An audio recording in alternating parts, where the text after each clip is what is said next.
Halo guys, balik lagi sama aku Agus Arta. Yang pada video kali ini aku bakal jawab salah satu pertanyaan yang muncul di kolom komentar.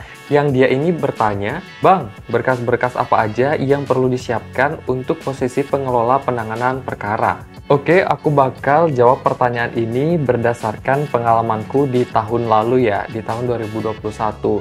Karena untuk tahun ini belum keluar syarat-syaratnya.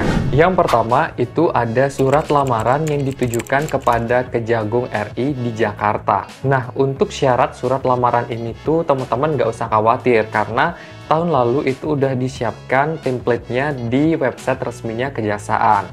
Dan untuk tahun ini kita nggak tahu ya, jadi lebih baik tunggu aja informasi yang lengkapnya keluar. Selanjutnya ada 3 surat pernyataan yang terdiri dari surat pernyataan sesuai anak lampiran 4 Peraturan Badan Kepegawaian Negara Nomor 14 Tahun 2018. Kedua, surat pernyataan mengabdi pada Kejaksaan RI. Dan 3, surat pernyataan siap menerima sanksi hukum. Nah, untuk ketiga surat pernyataan tadi juga teman-teman nggak usah khawatir karena di tahun lalu itu udah disiapkan template-nya di website resminya Kejaksaan. Jadi untuk tahun ini juga karena belum keluar informasi lengkapnya, jadi teman-teman nggak usah pikirin dulu syarat dari surat pernyataan ini. Tunggu aja nanti sampai informasinya keluar. Yang ketiga itu ada kartu tanda penduduk atau KTP.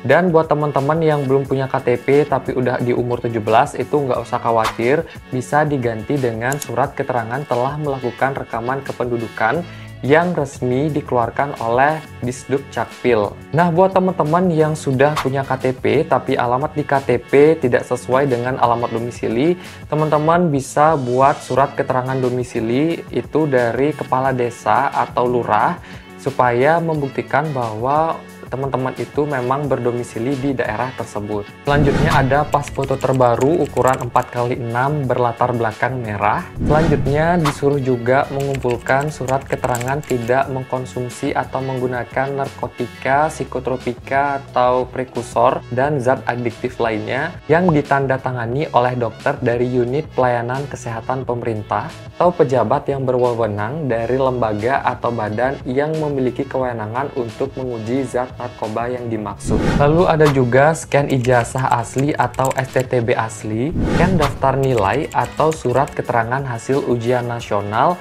yang memiliki rata-rata nilai 7. Apabila pelamar tidak memiliki nilai yang tertera pada ijazah, jadi bisa diganti dengan nilai yang setara dengan ijazah. Nah, ini tuh kayak aku kemarin ya di tahun lalu. Karena aku kan nggak ada nilai ujian nasional, karena memang nggak ada ujian nasional saat itu. Jadi yang tertera di ijazah cuma nilai ujian sekolah. Jadi cuma itu aja yang aku pakai saat itu.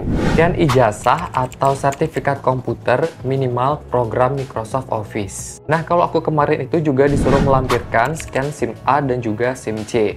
Tapi untuk tahun sekarang itu kita nggak tahu ya. Kalau berdasarkan podcast kedua resmi Kejaksaan RI, itu dijelaskan memang nggak dipakai SIM lagi kayak tahun lalu. Nah, buat teman-teman yang mau tahu apa aja sih yang dibahas pada podcast keduanya Kejaksaan RI, bisa klik link yang muncul di pojok kanan atas video ini, atau kalian bisa lihat aja kolom deskripsi bawah video ini, aku juga sudah sertakan linknya. Jadi kalian bisa tonton video lengkapnya di situ. Jadi lebih baik kita tunggu aja informasi resminya terkait syarat SIM ini. Lalu ada juga kalian disuruh mengumpulkan SKCK atau surat keterangan catatan kepolisian.